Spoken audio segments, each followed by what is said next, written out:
The Trade is brought to you by Vantage Markets, delivering one of Australia's most trusted and award-winning trading experiences.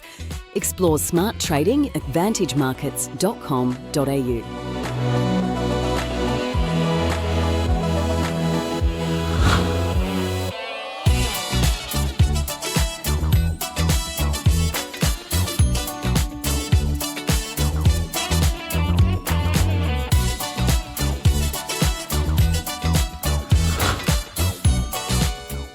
And welcome to The Trade. Before we get into the technicals, let's have a quick look at what traders are watching out there. Fed officials expecting tariffs to boost prices, saying that they are coming on the back of rising US import tariffs, counselling patience before making any interest rate decisions. President Trump, meanwhile, struggling to convince Republican holdouts in Congress on the recent sweeping tax cut bill.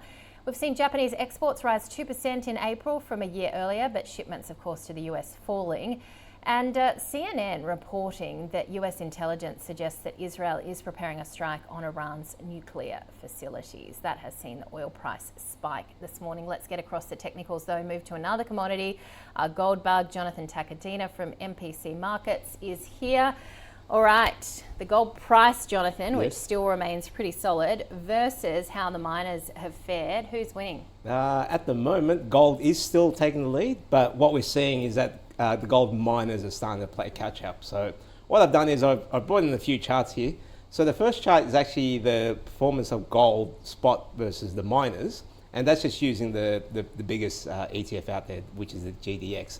So you'll see in 3 years, basically, the gold price has rallied about 80%, while the miners have rallied 70%. So over 3 years, pretty much lockstep in barrel. But what you'll see is that there are times where one leads, one lags, and there are trading opportunities when you're trading that spread. So there are actual spread traders that actually trade that actual instrument. So they'll buy one, sell the other, just to reduce the risk, but have that overall gold exposure.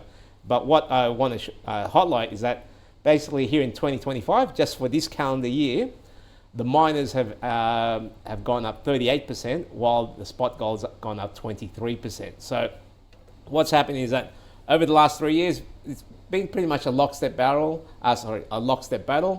The spot price has kind of led the way, but just in the last, so there you go. So that's overall the last 3 years. But what I want to show is that just in this calendar year, the gold miners have taken the lead, and they're up about 38%, and the spot price is up 23%. And what I've noticed is that, and I probably noticed it maybe around September, October last year, is that I do daily scans for the gold prices, and I could just see, all the large cap golds were running first, which is what usually happens in commodities. So all the quality names get bid up first, then the middle of the run get a bit of loving, and then what you'll find is that even the small caps start running. And I noticed all the small caps started running maybe about December, November last year, and I was like, okay, this is a full, proper blown gold bull market here. All right, well, speaking of running, Golden Horse, that sounds like a stock that's going to trot perhaps. Yep. This is a small gold explorer in WA. What are you seeing with this particular stock? Okay, so just shout out to the actual team. They actually have a presentation, a webinar running tomorrow, so you can actually have a chat to the managing director to talk about Golden Horse. But what I like is that they recently IPO'd. They have $10 million cash in the bank, and their market cap's around $40 million at the moment. So very, very small market cap. And what I like is that their first sort of three news events to the markets were all positive, meaning that they're actually sitting on a decent amount of gold in the system, and they have more deeper drilling planned later on in the year. So what I could see happening is that if some of those deeper drills do hit later on in the year, or even some of the more infill drilling returns the positive results, I could see this hitting 100 million market cap quite easily, just based on what they have there. And it's at 40 at the moment, so it almost looks like a horse, doesn't it? Yeah, exactly.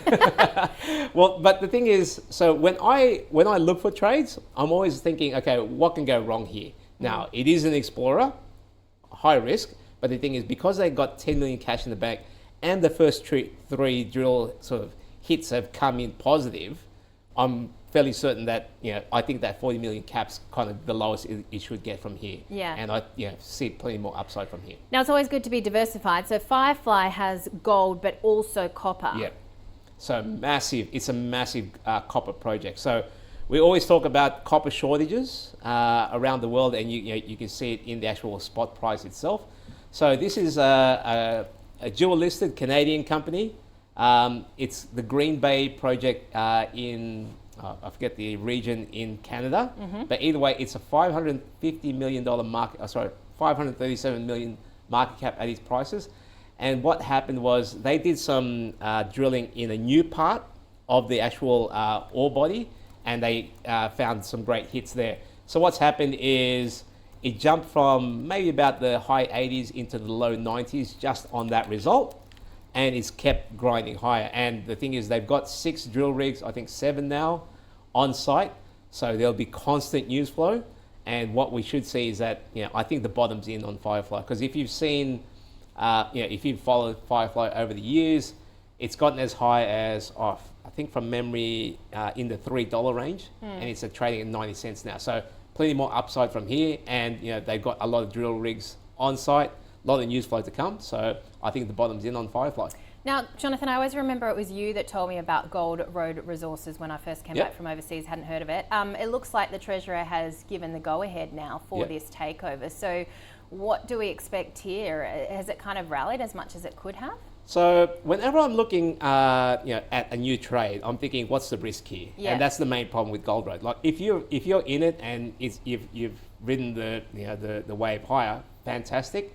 But it's just hard that now that the actual takeover is approved, the market will price that in already. So they would have anticipated that, because the market's always forward looking. Yeah. So it's kind of anticipating the chances of that takeover being approved, and that's probably already priced in now. Now, not to say that once it's done, full values taken over, what you now have to look at is what's the next catalyst. So is it once they do have that takeover, can they reduce costs, increase outputs? You'd have to dig a little bit deeper into the fundamentals to establish, because it's a new trade now. Yeah, absolutely. All right, thank you, Jonathan. As always, Jonathan Takadina from MPC Markets. That does it for this edition of The Trade. Be sure to join us next time.